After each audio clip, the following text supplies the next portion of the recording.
Welcome to Desperately Seeking the 80s. I am Meg. And I am Jessica. And Meg and I have been friends since 1982. We got through middle school and high school together here in New York City, where we still live. And where we podcast about New York City in the 80s. I do Ripped from the Headlines. And I do pop culture. You know how I have a fish now? A goldfish? Yes. That I paid 47 cents for. And it looks very robust, by the way. I was really surprised. Big. She is not kidding around. Plump. She plump. She is a plumpy. And she is the kind of fish that I think you get to feed other fish. But here she is living her best life. Is her name Chum? What is her name? Oh, Princess. Fincess. Oh, Fincess. Fincess. That's right. You told me. Yes. Well, I had an algae problem. Oh my God. And you know how embarrassing. It was awful, and it was disgusting looking as well. Was it in the tank or yes. on Fincess? Not on Fincess, well, but that's thank in God. her tank that was just like it. Every time I cleaned it out, it just grew back. It was the herpes of fish tanks. But okay, and you know the last 2 weeks have been a little bumpy for me. Yes, I do know that. But the good news is that I have solved the algae problem. Get out. I know. How did you do it? A lot of trial and error. But what's the answer for those of our listeners who are aquarium friendly? What's the answer? Washed out. I took her out. Good idea. And washed out the entire tank and all of her little play toys. If your fish is playing with toys, I need to see footage of this. Change the filter, got a new filter, changed the filter, and then put an anti-algae tablet in there. In the meantime, she was very upset that she was not in her tank. Was she picketing? Started flopping around, and she ended up flopping onto my desk. And I was like, oh my God. She flopped out of her bowl? She flopped out. And I had to scoop her up and put her in the tank. Anyway, it was very dramatic. But I think that is my good news for the week, is that I have solved my algae problem. You know what? That's great. If you can just check one thing off your list every week, you are doing fine. Which is something I need to tell myself, because I've been hovering. I have not even been hovering on the ceiling.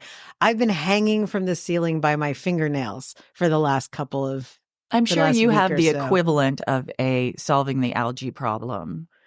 I wish you can go like, you know what? That happened. Yes, I do have that. And I got on it this week. And of course, because, why underachieve? I have like 4 things in that category, but I started addressing them all this week. So I broke the ice on everything. So the anxiety inertia has been, blown up. That's incredible. And this time of year? You know Woo-hoo. what? That's the thing that I have been trying to remind myself actually all day today is every December I freak out. It's hard. December has a lot of pressure on it. It does. It's that, Thanksgiving to Christmas stupor where just practically it's hard to get things done because people are emotionally and mentally checked out, or they're actually physically not here, or God knows what. But in my case, like I even have people who are my clients being like, I actually had someone ask if they could not pay me this month. And I was like, it's December. No, I was it's an important month. But there's no such thing as, can I just ignore the contract and not pay you? Like, what? I'm like, I'm sorry that you want to buy more Christmas presents. That's not my problem. And a lot of my clients actually start in January, and they're 1-year contracts. So it's like my cycle ends, and then I'm like, oh, great. Time to find that commodious refrigerator box to live in because it's all over. But back to the algae. Do you like that I spun that out from algae to living on the street in a cardboard box? No, the point is you do have the equivalent of solving the algae this week. You solved the algae problem. Well, I can't say I solved it, but I began the arduous process of solving by getting past the panic. Excellent. The Frozen Panic. Excellent. High five. High five. Yay. Things will get better. Howard Jones.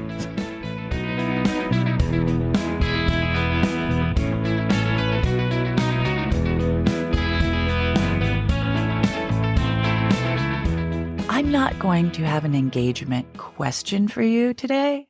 But you'll have an engagement something because of your tone of voice. Yes. Is it mime? No, you'll see very soon. It's a quote about Luigi, our fugitive who has been caught since last we spoke. Oh my God.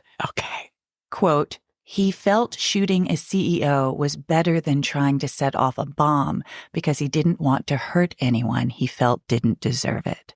A police source said. Okay. I'm going to dive in. All right. Was I supposed to respond to that? No, I'm just setting, instead of having an engagement question, I am setting the tone for the story that I'm going to tell today. Okay. Keep it in mind. It's top of mind. Oh, by the way, just quickly, a friend of mine who lives in Ohio texted me and was like, could you please get on that jury? And I was like, you know what? Last thing I ever want to do. You know, I cannot be on the jury because of the emotional texts that I was sending and because I joined his Instagram. I followed him on Instagram. Wait. What emotional texts you were sending? Oh, to all of my friends when he was caught. I disqualified myself from the jury. Well, I'm going to start texting immediately. Oh my God. I'm okay. Lots of emojis, but let's go. Let's see what happens with your story today. All right. My sources are The Weather Underground, which is a documentary, Vanity Fair, The New York Times. On Tuesday morning, October 20th, 1981, Kathy Boudin dropped her 14th-month-old son, Chessa, at the apartment of his regular babysitter in Morningside Heights, near Columbia. She had a number of jobs she juggled, including waiting tables and working for a catering company that supplied the U.S. Open. She then went with her partner, the father of Chessa, David Gilbert, to the Bronx to pick up a U-Haul truck. They drove the truck together to Nyack, New York, and parked in a parking lot. Nearby, at the Nanuet National Bank, a red van parked and waited. At 3:55 p.m., a Brinks armored car pulled up to the bank for its scheduled money pickup. Brinks guards, Peter Page and Joseph Trombino, were exiting the bank carrying bags of money when Kuwasi Balagoon, Sekou Odinga, Matiari Sandiata, Samuel Brown, and Mutulu Shakur, stepfather of Tupac Shakur. Get out! Swear to God. Jumped out of the red van. One of those men shot at the bulletproof truck, while another shot at the guards with an M16 rifle. Holy shit. Peter Page was killed instantly. Trombino managed to fire one shot from his handgun before he went down. He would later recover from his injuries. The robbers, who were all members of the Black Liberation Army, jumped back in the van with $1.6 million, which would be about $5.4 million today, and drove off. They pulled into the parking lot where Kathy and David were waiting in the U-Haul, and Judith Alice Clark and Marilyn Buck were also waiting in a yellow Honda. So they had a van, a Honda, and two people in each of them in the parking lot, yes, waiting for them to pull up. Yes. Got it. Some of the robbers jumped in the Honda, and some jumped in the U-Haul. They figured that the police wouldn't stop white drivers because Kathy and David and Judith and Marilyn all white, and the Black Liberation men all black. Both getaway cars headed to the New York State Thruway off New York State Route 59. But in a house across the street from this parking lot, Sandra Torgensen, a college student, watched the whole scene unfold in the parking lot and called the police. She must. Could you even imagine what that was like for her? Seriously. Oh my And she took God. detailed notes, and she was able to describe everyone and everything and those cars and that U-Haul in great detail. Go, Sandra, go. Roadblocks were put up and the Honda and the U-Haul were pulled over. 4 police officers approached with their guns drawn. Kathy, remember, mom of Chessa. Oh, yeah. Chessa is not, I'm not seeing a good future for Chessa. Kathy got out of the U-Haul and begged the police to put down their guns, which they did, which is when the robbers burst from the back of the U-Haul with automatic weapons and fired on the police. Officers Brown and O'Grady were killed in the shootout, and the occupants of the U-Haul scattered, some jumping in the Honda, some carjacked a woman on the highway, and Kathy Boudin tried to run away on foot, but was quickly apprehended. This was the second time Kathy had run from the scene of a crime. Back in 1970, on March 6th, Kathy was in the basement of 18 West 11th Street between 5th and 6th Avenues, a Greek Revival townhouse on the Gold Coast. Beautiful block. And it was a beautiful building. It was owned by James Wilkerson, an advertising executive, and it featured a double-sized drawing room, a paneled library decorated with sculptures of birds and helpful white furniture, a sauna, and notably, a sub-basement where Mr. Wilkerson restored antique furniture. James Wilkerson and his wife were vacationing in St. Kitts, and Kathy Wilkerson, not to be confused with Kathy Boudin, Kathy Wilkerson, James's daughter, was staying at the townhouse. Soon, her friends, Ted Gold, Diana Alton, Terry Robbins, and Kathy Boudin joined her there. They were all members of the Weathermen, a leftist militant group which was a faction of Students for a Democratic Society, which was a student activist group born in the 60s that opposed the Vietnam War and systemic racism. So basically, as the 60s wound down, the Students for a Democratic Society had this convention, and at the convention, the Weathermen came forward as a rather militant group and kind of not broke off, but were a faction. Mm-hmm. The Weathermen believed that peaceful protest wasn't getting the job done and that it was time to resort to more violent measures to get their message out. Their name came from a line in Bob Dylan's song Subterranean Homesick Blues. You don't need a weatherman to know which way the wind blows. The Weathermen were anti-imperialism and anti-racism. And they were all white. Mm-hmm. Interesting. Mm-hmm. Naomi Jaffe, who was a member of the Weathermen, this is a quote from her. We felt that doing nothing in a period of repressive violence is itself a form of violence. That's really the part that I think is the hardest for people to understand. If you sit in your house, live your white life, and go to your white job and allow the country that you live in to murder people and to commit genocide, and you sit there and you don't do anything about it, that's violence. Close quote. So, back on West 11th Street, the Weathermen were plotting their next moves. 6 months earlier, they had orchestrated the Days of Rage in Chicago, 3 days of violent protests inspired by the slogan, Bring the War Home. These are other of their slogans. The elections don't mean shit. Vote where the power is. Our power is in the street.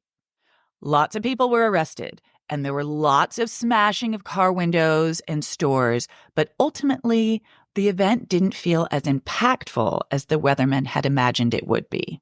So it's a little wah-wah. Mm-hmm. How could they really make people listen? Wait, and what year was that?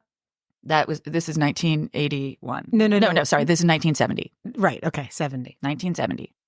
So how could they really make people listen? Also, how could they get the Black Panthers to respect a bunch of white college kids? That was a big part of it, too.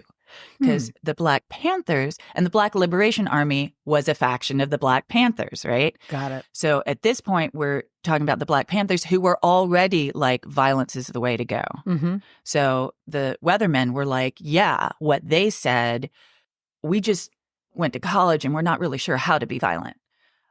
Somebody teach us, because we agree with you.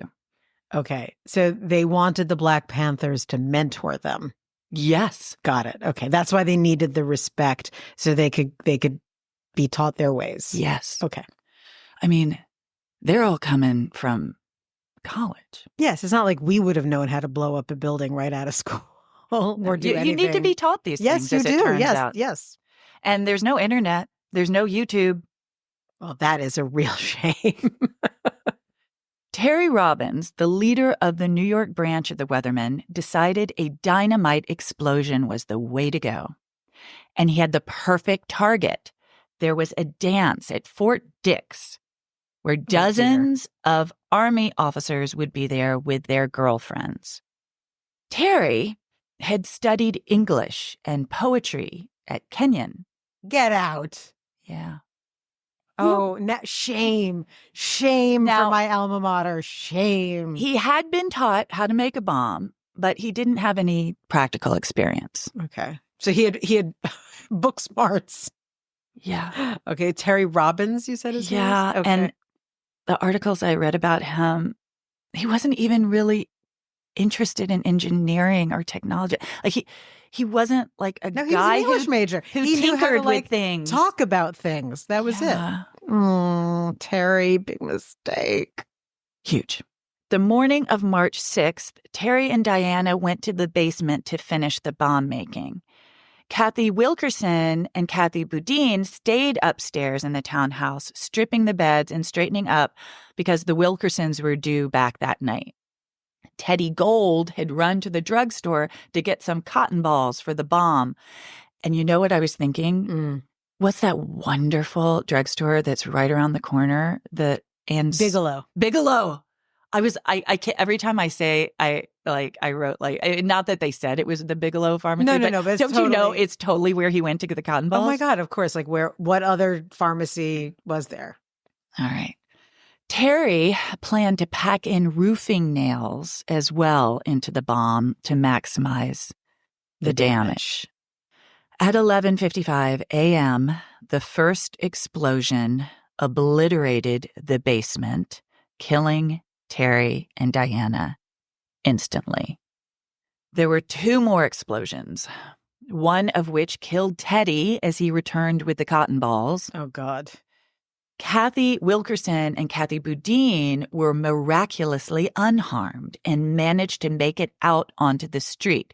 Boudin had been in the shower for the first blast, and Wilkerson's blouse had burst into flames. So both women were basically naked, running away from the inferno. So the whole house was on fire. Oh, yeah. Mm-hmm. Susan Wager, I think that is how you pronounce it, Wager. Wager or wager?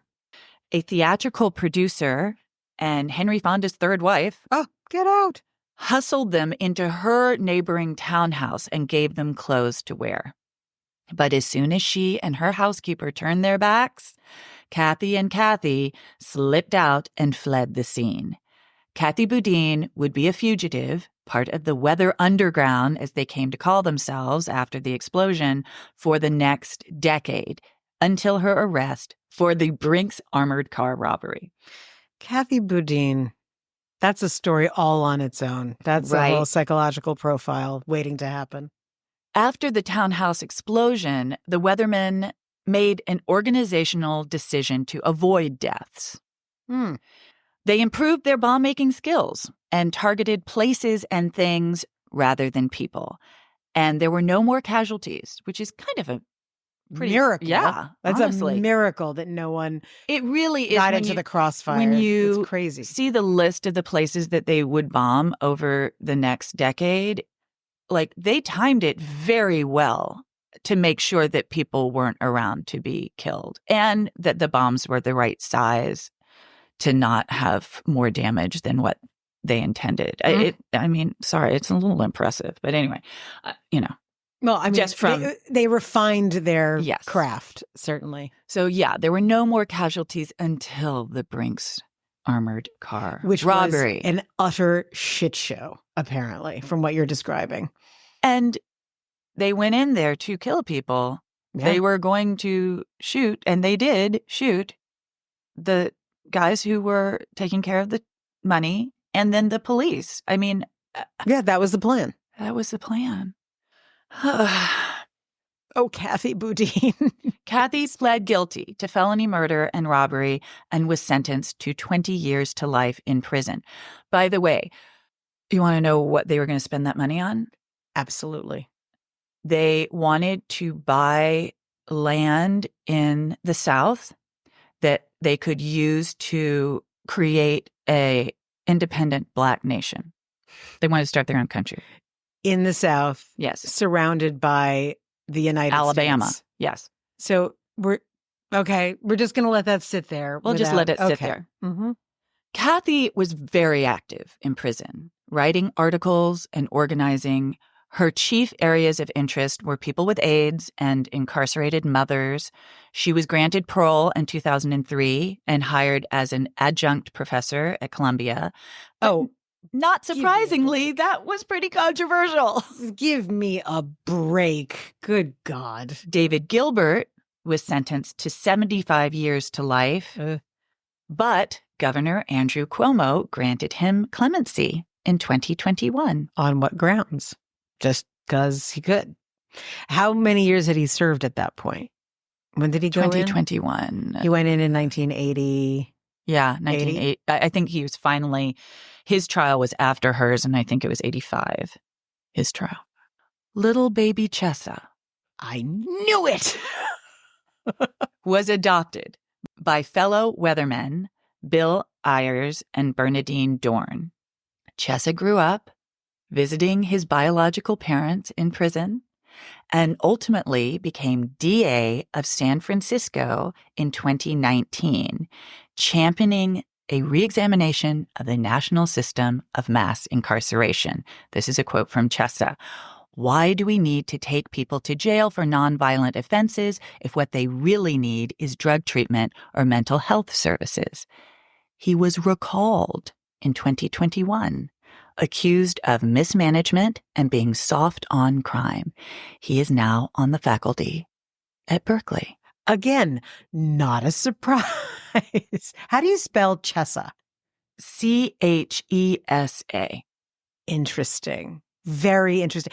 By the way, this might be completely off base, but wasn't there a River Phoenix movie where he's the kid, the parents are revolutionaries of this type, and that they're always on the run and they wind up in South America because they're on the lam, and he thinks that they're his parents, but in fact they're not because his real parent, there's some, I have a feeling that I have a feeling Running on Empty? Yes. Did I make that up just now in my head? No. There was Running on Empty. I, of course, thought Mosquito Coast, but that's not the right movie.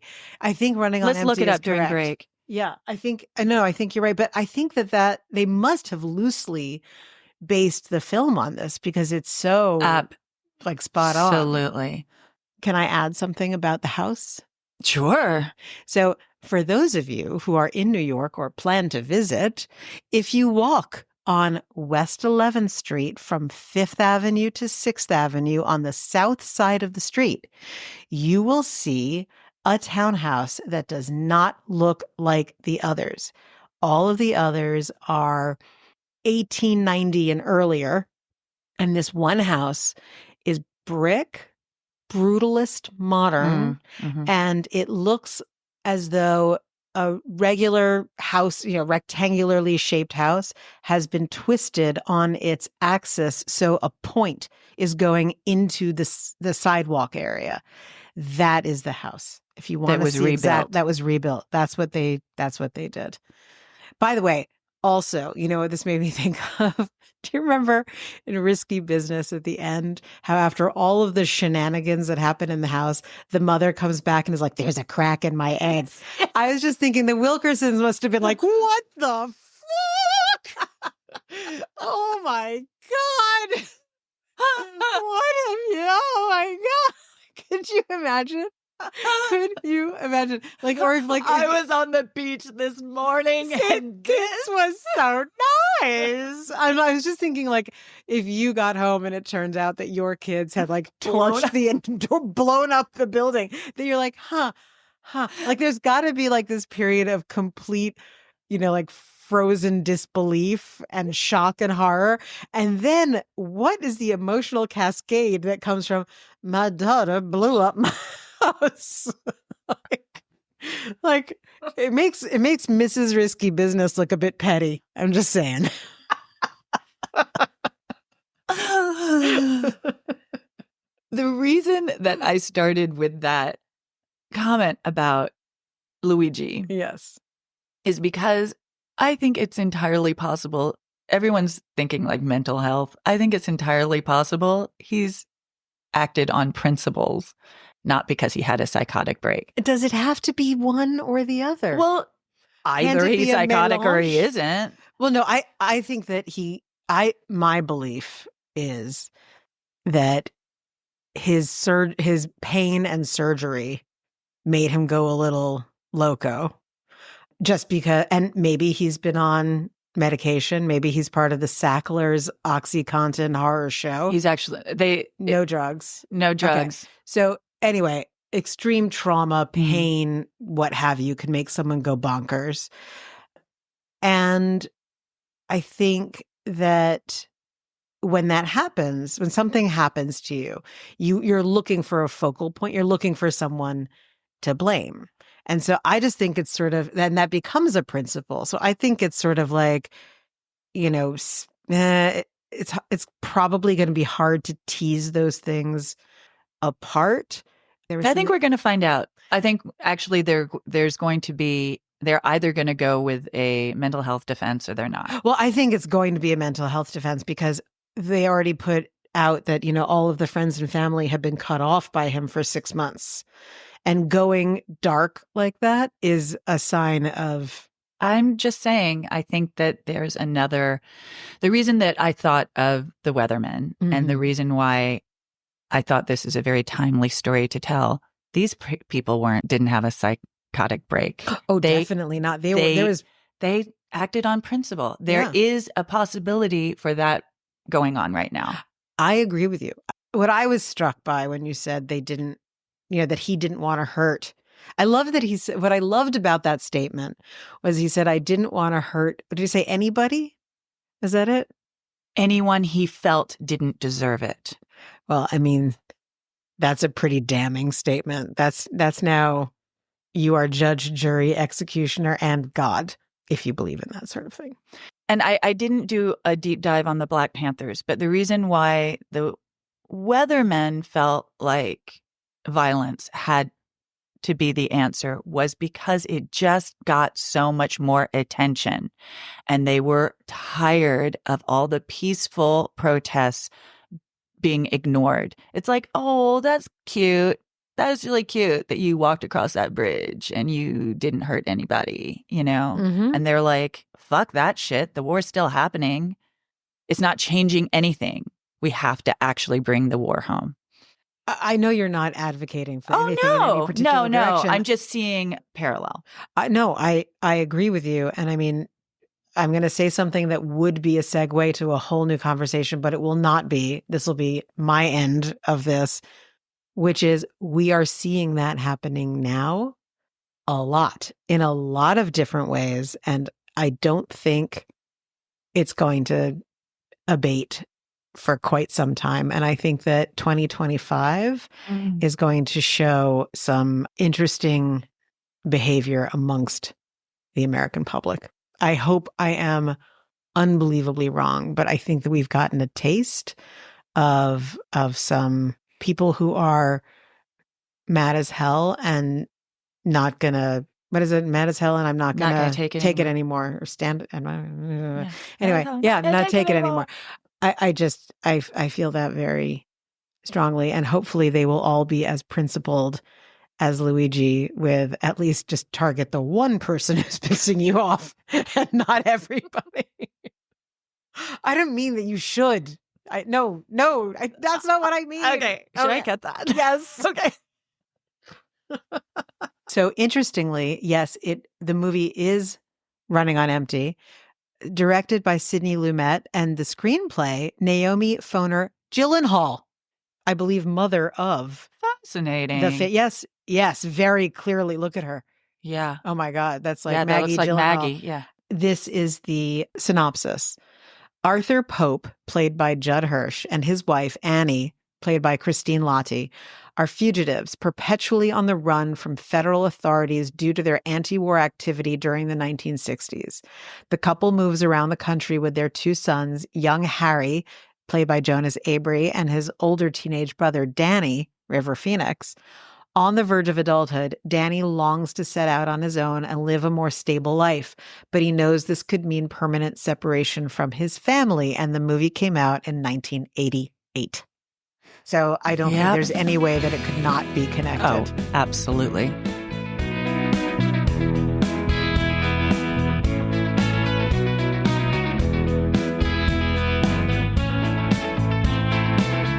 Okay. So you know how we did an episode where I went insane about, as I usually do, about the parallels with He Who Shall Not Be Named and Reagan? Yes. Okay.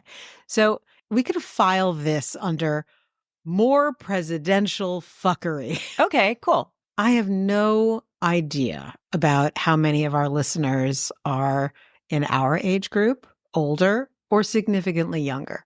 So I'm just going to say really quickly, one of the most important things to know is that Richard Nixon, President of the United States, resigned from office for being a very bad boy. The issue at hand was having some of his goons sneak into the Watergate apartment complex to see if they could get any information from the Democratic Party. They were caught. It was bad. Yes.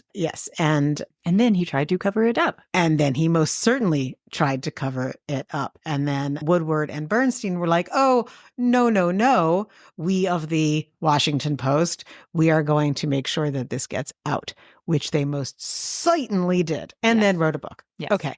So that... All the president's men. Yes. So the break-in was June 17th, 1972. Okay. And Nixon was very famous for having a whole lot of yes men around him. And his guys were just shady shits as well. That's what you need to know. Fast forward to me. Okay. 1991. I graduate from school. I get a job at Simon & Schuster. At Simon & Schuster at the time, there were a couple of celebrity editors who you didn't even look at. They were in very lavish, plush offices, every one of them a corner. They were practically cordoned off. You did not big business have anything. Books. Yes.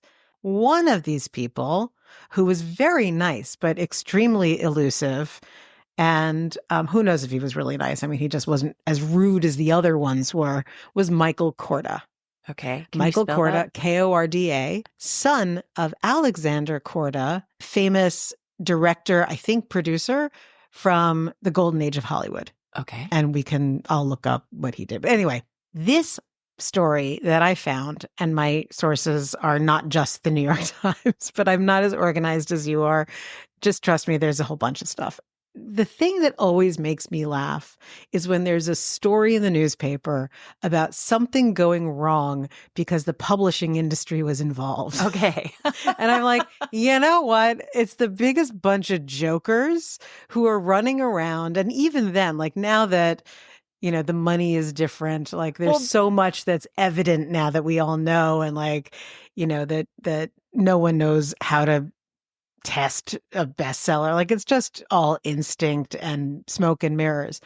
But at the time, certainly that was not the belief. That was my point when I said big business books, that then it was considered like, ooh, such an important industry. And then at some point it was like, is everything okay over there in publishing? Yeah. Are you guys still Are you guys still with us? Yeah. Well, I mean, I've said this before on this podcast, but book publishing, the executives have always been so resistant to change that they were guilty of these ebooks. What a fad. No one's going to want to read off a screen. Wah, wah. So, they've just endlessly fucked up. So I was tooling around and found this story from December 11th, 1981. And it made me laugh so hard. So I'm just going to give you like the quick overview. When books came out in 1981, it was a big deal. Like there was a huge amount of press and they put money into tours. Like authors were celebrities. They would tour around the country.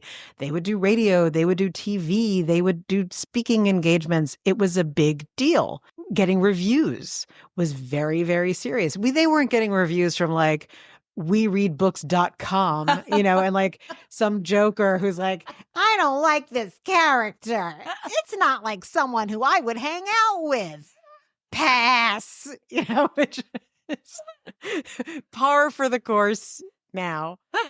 These were all serious, newspapers and magazines and people whose opinion mattered. And we have read some of the, reviews from the Times on this podcast and same thing with like theater. Anyway, reviews were very, very, very big deal. And what you wanted to do was get good enough reviews ahead of time so that when the book was published on the jacket, you could have a big blurb right at the top or the entire back jacket that's like, this is a mind-blowing, world-changing tome. Everything that is everything is in this book. Love the New York Times. Yes. And the way that you do that is you send out physically what is now done digitally, but they would send out galleys, galley proofs. And what a galley proof is and was the book, but it had not gone through copy editing yet. So there's still like mistakes, like grammatical mistakes, or like there's a period in the wrong spot, or maybe there are a couple of page breaks that are wrong. That's what it is. But all of the material is there. Okay. So it doesn't have the proper binding or it's done like a cheap paperback, and it has a colored paper cover that just says the title of the book, who the author is, who the publisher is, and it says uncorrected proof, galley, not for sale, not for distribution, not for dissemination, blah, blah, blah, confidential, blah, blah. And this would go out in the mail or by messenger, remember messengers? Yes. As we've done on this show, to reviewers all over the country. Okay. Not exactly the safest. Right? Right. So, in fact, if you just want another reminder of what a galley could be, remember in The Devil Wears Prada, how she wanted the Harry Potter early? Yes. Those were galleys. Okay. After Watergate, after Nixon is bye-bye, what do these guys do who are in jail, who were his entourage? Well, they start writing books. Okay. And they're like, well, let me tell you what really happened. Some of them decide that they're even novelists. They have the time on their hands in Club Fed. Why not? So one of the people who decided to cash in on this was John D. Ehrlichman. He was an official in the administration. So he goes to the clink, and his book, Witness to Power, The Nixon Years by John Ehrlichman, illustrated. So there's some good photos in there. 432 pages, New York, Simon & Schuster, for a mere $17.50 per hardcover copy. So this book, Galley, is sent out in 1981 with Michael Korda. The buck stopped with him as the editor. Yeah. There are pretty incendiary things in this book. When previous Nixon aides had their books come out, there had been, like St. Martin's Press did one of them. You had to go to their office to read the book if you were going to review it. So you couldn't have the material. And that was a thing. Like if it was a very special book, but Ehrlichman's book, they didn't do that. It was sent every place. So lo and behold, when there was quite a flap when on December 11th, 1981, one of the big pieces of information in the book is leaked as news. And it's leaked by the Washington Post. Nixon had Chief Justice Burger in his pocket. And I'm going to read a little something to you here. A dispute developed today among former Nixon administration officials over assertions in a book by John D. Ehrlichman that Chief Justice Warren E. Burger had, quote, openly discussed the pros and cons of issues before the court with President Nixon. Ugh. Now, even more amusingly, it turns out that Burger was the biggest kiss-ass brown-noser in the world. And he wanted to be Chief Justice so badly that he was treating it like he was a starlet up for an Oscar. He was lobbying for this. Someone reported that there was a state dinner to which he was not invited. He shows up in evening dress, hanging out in the kitchen of the White House with a formal letter and envelope to somehow get to Nixon. He's not even Chief Justice yet. This is when he's lobbying to be. He's a federal judge, but he's not Chief Justice. Okay. To say how much he admired his position on something. Okay, so cuckoo cuckoo. This guy wanted it. What about checks and balances? I don't know, Meg. What about them? Isn't that kind of how the system is set up? Well, I know. I mean, we could talk about 3 people on the court right now who are like that. So this guy, he even wants this job so badly that he says, even though I'm a federal judge, I'm going to step down early if you guarantee me that I'm going to be Chief Justice so that you could put someone else that you like in my place. Okay. So you can really stack the courts. He winds up making it through. He is Chief Justice, and he and Nixon have little fireside chats, toasting marshmallows, making s'mores, whatever, together, and discussing the issues of the day. So this is very, very bad. Mm-hmm. And there are a couple of really entertaining things that people at the time had to say about it. Former Attorney General John N. Mitchell denied the assertion that Chief Justice Burger had discussed court issues with him, Mr. Nixon, and Mr. Ehrlichman. Quote, I've talked to President Nixon and he confirms that he too has no recollection of such discussions. Okay, that's airtight. Yeah. Thanks, Mitchell. That's I didn't do super anything wrong, and useful. the other guy who did something wrong too says that we didn't do anything wrong at all. Swear to God. Yeah, some other things from the book that were also highly entertaining. And this is actually sort of like somewhere between Trump and Carter. Remember we talked about Billy Beer? Yeah. Okay. The book also said that Mr. Nixon instructed Mr. Ehrlichman, author of this book, to have the CIA put a, quote, full cover on the president's brother, Donald. The agency refused. Wait, I don't understand. A full cover? Meaning he wanted him spied on and watched all the time. Who did? Nixon Wanted his brother? His own brother. Why? The CIA wouldn't do it, but Secret Service agreed to because they needed to keep track of anything that might embarrass Nixon, which is, again, hilarious. Yeah. You did it by yourself. Donald is not to blame. The one thing that Ehrlichman says, that this is what got picked up by the news, was that a specific issue pending before the court was discussed. He said that at a breakfast meeting at the White House in 1970, Mr. Nixon raised with Chief Justice Burger the, quote, enormous importance of school busing.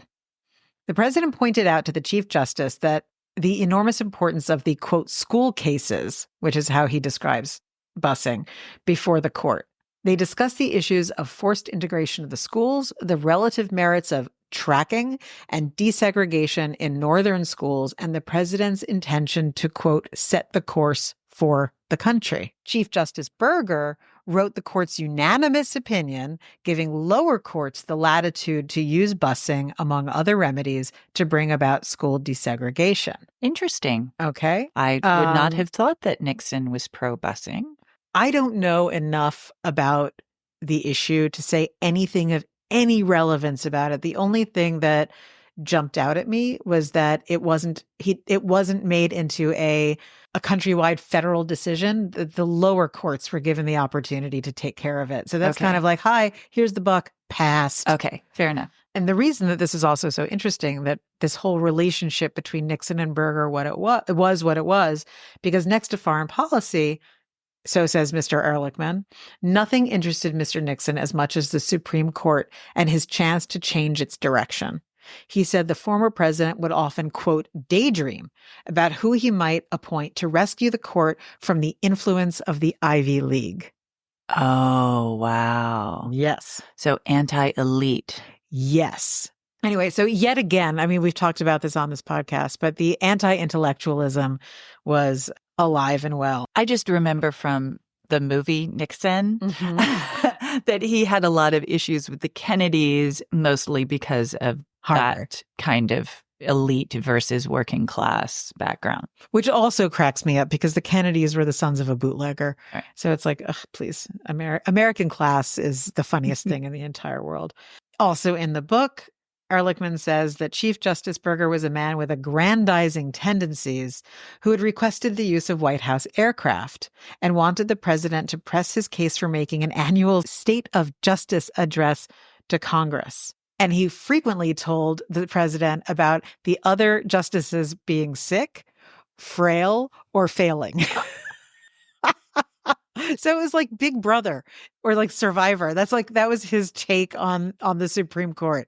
Anyway, this is all some pretty freaking bad stuff. And Michael Korda is left holding the bag. So do you think he read it and didn't realize it was a big deal? He says he didn't think that it was that anything was that sensitive, which is like, how could you have edited this book and not been like, gee, the Chief Justice of the Supreme Court is snuggling up in bed with their stocking caps with Nixon. Like, what are you talking about? So very, very weird or very lazy. I don't know what. But here's why it's funny to me. So in publishing at the time, one of the big ways to make money was to sell off the different kinds of rights, the licenses to the use of the book. And the first thing that you wanted to have sold before the book comes out is first serial rights. First serial rights is having what publication is going to be the first one to have an excerpt from the book in the publication. And it would usually come out right before the book was published. So it worked for the publisher because they got money, and it was a teaser to get people interested in the book. And whoever got to publish it, they were paying very dearly for it. And it was always for a book that was really anticipated. So they were getting a lot of readership for that. Then there was second serial rights, and that's who gets to publish the next piece of it after publication. So under Ben Bradley's direction, the Washington Post not only scooped the story, they stole first serial rights from whoever it was who was supposed to have it. Right. So all of this is just the biggest mess. And why does this happen? Because no one in publishing watches anything. No one has their eye on the ball. Nobody. And I think back to, 91 is so close to the 80s. I'm just going to put it in that category, that it was all pomp and circumstance and these offices I talked to you about. And I think I've said this on the podcast before, that I was there when Dick Snyder was the head of Simon & Schuster, and he actually put a velvet rope around one of the elevators, like it was Studio 54, and you couldn't go into Dick's elevator. Now, with our culture as it is today, it's like, ooh, how cringy. Yeah. Like, ooh, okay, you're special. But yeah, you could. I'm embarrassed for him. Yeah, right? Like deeply, deeply, I'm blushing in embarrassment for that man who did that. Yeah. And people were afraid of him, like deeply afraid of him.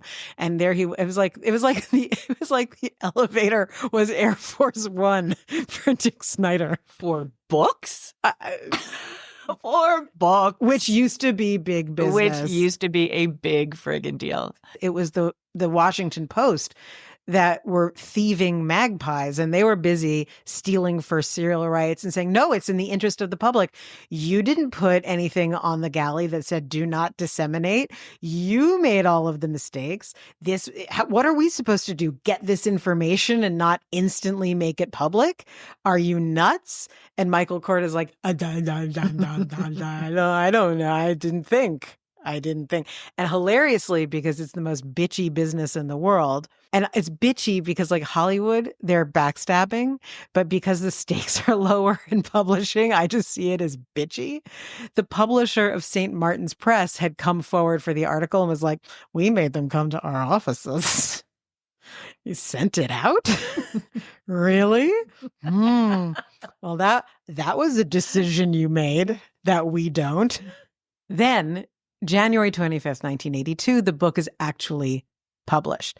It was supposed to be published, I think, in April, but it got pushed up so that it was a February release to deal with all of this nonsense. And then the books were actually, like, the official pub date is always a bit after when they really get into the bookstores. So January 25th, there it is. And the New York Times reviews it. Robert Sherrill reviews it. Witness to Power is to your ordinary history as Kung Fu is to calisthenics. These memoirs of John Ehrlichman, once counsel and domestic affairs advisor to Richard Nixon, are unfair, bitchy, spiteful, gossipy, distorted, self-serving, and eminently entertaining. I was going to say it sounds great. Mr. Ehrlichman's recent experience as a novelist serves him well. He has become such a swell storyteller that one almost forgets what this clever rascal is really up to. His stretch in prison and the ringer of public opinion apparently have squeezed out some of the qualities that prompted Bob Woodward and Carl Bernstein to describe him as, quote, a snarling prune. Snarling prune? Yes, he is now smooth, spelled smooth in the Times. With seeming modesty, this born-again cynic encourages us to believe that there never was a John Ehrlichman who made White House underlings afraid. Bob Haldeman, as White House Chief of Staff, became the man in the White House closest to the president, he writes. And I, by virtue of a curious confusion, was also reputed to have a major influence. Just reputed, you understand. We are supposed to take our guidance from the title of the book, not exploiter of power or even sharer of power.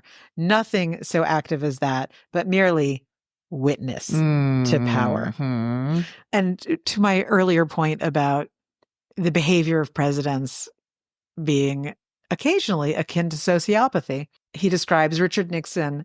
The Richard Nixon of these memoirs was seized with catatonic paralysis whenever he had to make a tough decision. He was such a terrible manager that he could not bring himself to fire top aides and bureaucrats he suspected to be incompetent, insubordinate, harebrained, and trashy. He summoned J. Edgar Hoover to the White House to fire him and wound up increasing the FBI budget by 20% because he was afraid.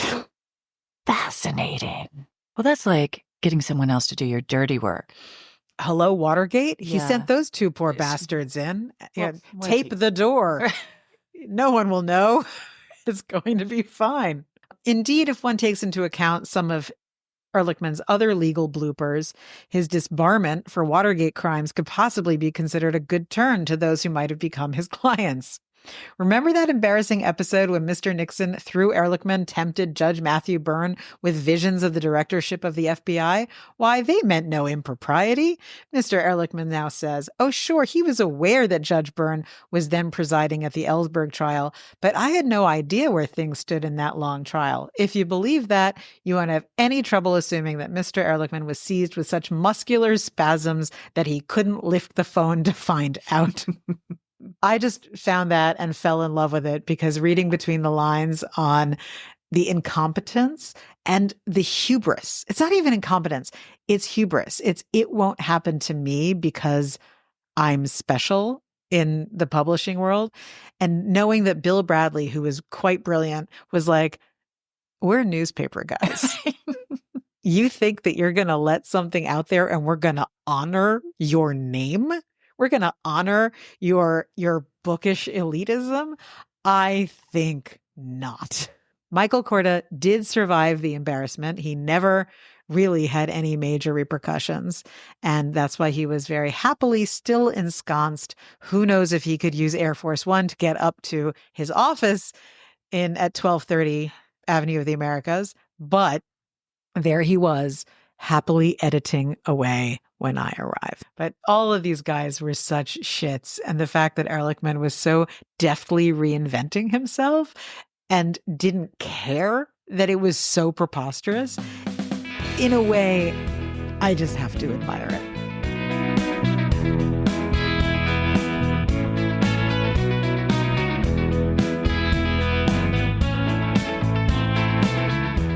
So what's our tie-in, Jessica? Well, it's tenuous. Okay. Because I really couldn't think of anything fundamental here.